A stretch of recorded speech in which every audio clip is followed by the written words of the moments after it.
श्री कृष्ण और बलराम ने गुरु संदीपनी जी से शिक्षा ग्रहण की थी। शिक्षा ग्रहण करने के उपरांत जब श्री कृष्ण और बलराम ने अपने गुरु व गुरु माता से उनकी गुरु दक्षिणा मांगने को कहा तो गुरु माता ने श्री कृष्ण को उनके बेटे पुनर्दत्त, जो कि कुछ समय पहले समुद्र में डूब गया था, को वापस लाने को कहा। तब श्री कृष्ण जी उन्हें पुनर्दत्त को वापस जीवित लाने का वचन देकर गुरु के आश्रम से बलराम संग समुद्र की तरफ चल देते हैं। समुद्र तट पर पहुंचकर पहले तो वो उस विशाल सागर को देखते हैं। फिर श्री कृष्ण जी अपना धनुष अपने पास बुलाते हैं और धनुष से एक जोरदार गर्जना समुद्र की तरफ करते हैं, जिसे सुनकर समुद्र देव जी तुरंत श्री कृष्णा जी के सामने आकर उन्हें हाथ जोड़कर प्रणाम करते हैं।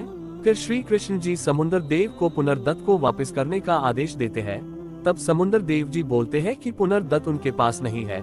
पुनर्दत्त को समुद्र की गहराई में शंखसूर नाम का राक्षस ले गया होगा, जो कि नरभक्षक है।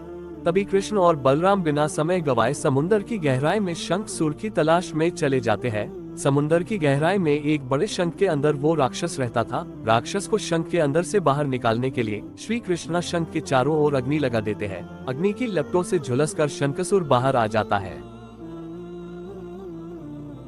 शंखसूर अपनी देह बढ़ा लेता है। तभी श्री कृष्ण भी अपनी देह का आकर शंखसूर की देह जितना कर लेते हैं। उसके बाद शंखसूर और श्री कृष्ण के बीच एक महाभयंकर युद्ध आरंभ हो जाता है। पहले दोनों के बीच में दबंधव युद्ध होता है। श्री कृष्ण शंखसूर को हरा देते हैं। फिर दोनों में गदा युद्ध होता है। गदा युद्ध में भी श्री कृष्ण उसे परास्त कर देते हैं। अंत में श्री कृष्ण एक दैविक तलवार प्रकट करते हैं और उस तलवार से उस शंखसूर राक्षस के 2 टुकड़े कर देते हैं। शंखसूर के 2 टुकड़े होने के बाद उन टुकड़ों में बलराम जी अच्छे से गुरु के बेटे की देह को ढूंढता है, लेकिन उसे शंखसूर के शरीर में कोई भी देह नहीं मिलती है। फिर बलराम जी कृष्ण जी को बताते हैं कि शंखसूर के शरीर में पुनर्दत्त नहीं है। तभी श्री कृष्ण जी की नजर उस शंख पर पड़ती है जिसमें शंखसूर रहा करता था। श्री कृष्णा को वो शंख बहुत ही पसंद आया और उस शंख को श्री कृष्ण जी रख लेते हैं। उसके बाद दोनों भाई बलराम और श्री कृष्ण यमपुरी के लिए प्रस्थान करते हैं। दोनों यमपुरी के प्रथम द्वार पर पहुंचते हैं। वहां पर यमपुरी के द्वारपाल से वो यमपुरी में प्रवेश करने की अनुमति मांगते हैं।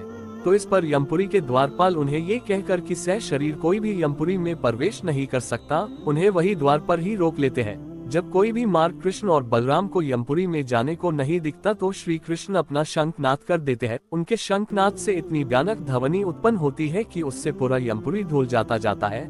ऐसा होता देख स्वयं यमराज द्वार पर आते हैं। यमराज जब उन्हें देखते हैं तो उन्हें श्री कृष्ण में श्री हरि नारायण और बलराम जी में शेषनाग का अंश दिखता है। तब यमराज जी अपनी भूल मान उन्हें प्रणाम करते हुए पूछते हैं कि उनके लिए क्या आज्ञा है। तब श्री कृष्ण उन्हें पुनर्दत्त की जीव आत्मा लौटाने को बोलते हैं। तब यमराज जी पुनर्दत्त की जीव आत्मा श्री कृष्ण जी को दे देते हैं। श्री कृष्ण जी उस जीव आत्मा को लेकर बलराम संग यमपुरी से लौटाते हैं। उसके बाद श्री कृष्ण जी ने पुनर्दत्त को अपने गुरुजी को सौंपकर अपनी गुरु दक्षिणा पूर्ण की थी। बोलो जय श्री कृष्ण।